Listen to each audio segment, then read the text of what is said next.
मुर्गियों में सबसे खतरनाक मर्ज रानी खेत का है। पहली दफा रानी खेत इंडिया के मकाम पर देखने में आया। इसी वजह से बीमारी को रानी खेत कहते हैं। ये मुर्गियों का एक शदीद मोहलिक मर्ज है जिसका सबब एक वायरस है जो आम खुर्दबीनों से नहीं देखे जा सकते, बल्कि इन्हें देखने के लिए इंतहाई ताकतवर किस्म की खुर्दबीन दरकार होती है।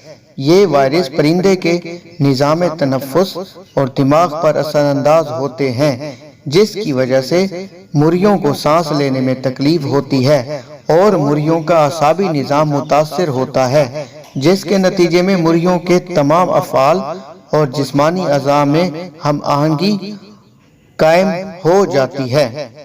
इस मर्ज के नतीजे में हर साल लाखों मुर्गियां और चूजे हलाक हो जाते हैं।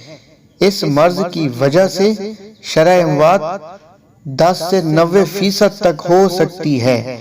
बीमारी जाहिर होने के बाद इसका इलाज मुमकिन नहीं। जो परिंदे इस बीमारी से बच भी जाएं, इनकी पैदावारी सलाहियत बेहद मुतासिर होती है और वो इक्तसादी लिहाज से नफा बख्श नहीं रहते। इस मर्ज का वायरस बीमार परिंदों की तमाम रतूबतों और फजले के साथ खारिज होता है और वो दूसरे परिंदे के लिए छूत का जरिया बन जाता है। ये वायरस बीमार परिंदे से तंदुरुस्त परिंदे में सांस और मुंह के रास्ते जिस्म में दाखिल होता है और मर्ज की अलामात पैदा करता है। रानी खेत कैसे फैलती है? इस बीमारी के फैलने के तरीके में चंद एक दर्जेल हैं। एक फार्म से दूसरे फार्म पर जाकर अंडे परिंदे खरीदने वाले ताजिर इस बीमारी को फैलाने में बहुत अहम किरदार अदा करते हैं। किसी एक फार्म पर जहां बीमारी मौजूद हो, इस किस्म के आदमियों को जाने से इनके कपड़ों वगैरह को छूत लग जाती है और ये लोग किसी दूसरे फार्म पर जाते ही जहां बीमारी मौजूद ना हो तो वहां परिंदों को बीमारी लग जाती है। शहरों के करीब वाक़ई पोल्ट्री फार्म पर आम तौर पर लोग मुर्गियां वगैरह देखने के लिए आ जाते हैं। ये लोग भी बीमारी के जरासीम एक जगह से दूसरी जगह फैलाने का सबब बनते हैं। मुर्गियों को एक जगह से दूसरी जगह पहुंचाने वाले टोकरे, क्रेट जिनमें बीमार मुर्गियों को रखकर ले जाया गया हो, इस बीमारी को फैलाने में मदद देते हैं। परिंदे मसलन कौवे, चिड़िया जो एक फार्म से दूसरे फार्म पर पहुंच जाते हैं, ये भी मखसूस बीमारी फैलाने का मौजब बनते हैं, बलखसूस इन जगहों पर जहां पोल्ट्री फार्म एक दूसरे के करीब वाक़ई हों। ये परिंदे बीमारी फैलाने का एक अहम जरिया साबित हो सकते हैं। फार्म पर बीमार और तंदुरुस्त परिंदों को अलहदा ना करने से भी बीमारी तंदुरुस्त परिंदे तक फैल जाती है। हफ्जाने सेहत के असूलों की पाबंदी ना करने से भी बीमारी के जरासीम फार्म पर मौजूद रहते हैं और जब कभी मौसम की शिद्दत या किसी दूसरी वजह से मुर्गियों की सेहत गिर जाने या कुव्वत मुदाफ़त कम पड़ जाए तो ये जरासीम फौरन अपना असर दिखाते हैं। लेबॉर्ट्री में मुर्दा बीमार परिंदों का मुआयना करने वाले आलात, औजार वगैरह के जरिए भी ये बीमारी फैलती है। अगर वही आलात, सामान वगैरह दीगर तंदुरुस्त परिंदों पर भी इस्तेमाल किए जाएं तो वो भी बीमार पड़ जाते हैं। रानी खेत की अलामात: इस किस्म का वायरस 3 निज़ाम पर हमला आवर होता है: निज़ाम तनफ़ुस, असाबी निज़ाम, निज़ाम हाज़मा।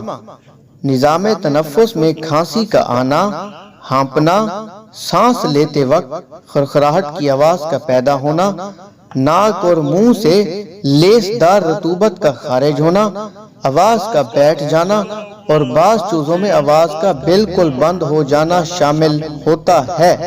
असाबी निज़ाम में चूजों में गैर फितरी हरकत का पैदा होना, मसलन चक्कर काटना, पीछे की तरफ हटना, कई बार सर के बल उलट जाना, चाल में लड़खड़ाहट और पट्ठों में गैर इरादी खिंचाव पैदा होना, गर्दन का पीछे एक तरफ को मुड़ जाना, एक या दोनों टांगों पर फालिज का गिरना वगैरह शामिल है।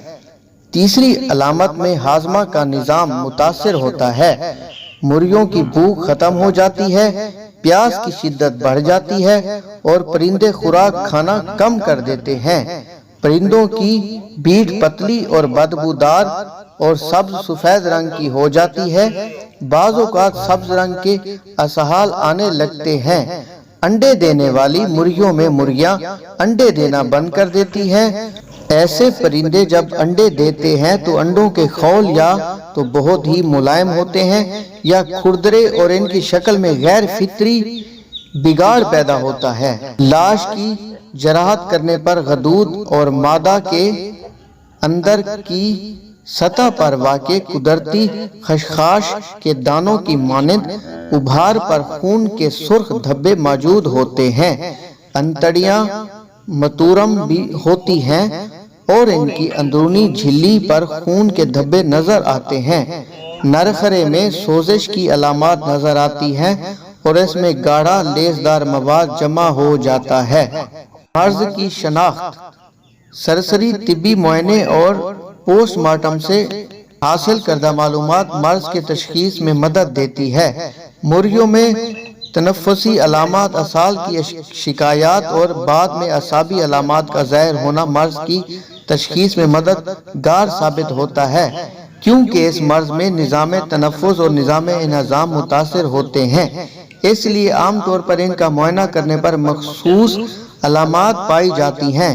بیماری کی حالت میں سانس کی تکلیف کی وجہ سے پھیپھڑوں کی رنگت سیاہی مائل ہو جاتی ہے۔ پرندے کے معدے کی اندرونی سطح پر خون کے چھوٹے چھوٹے دھبے اس بیماری کی خاص علامت ہیں۔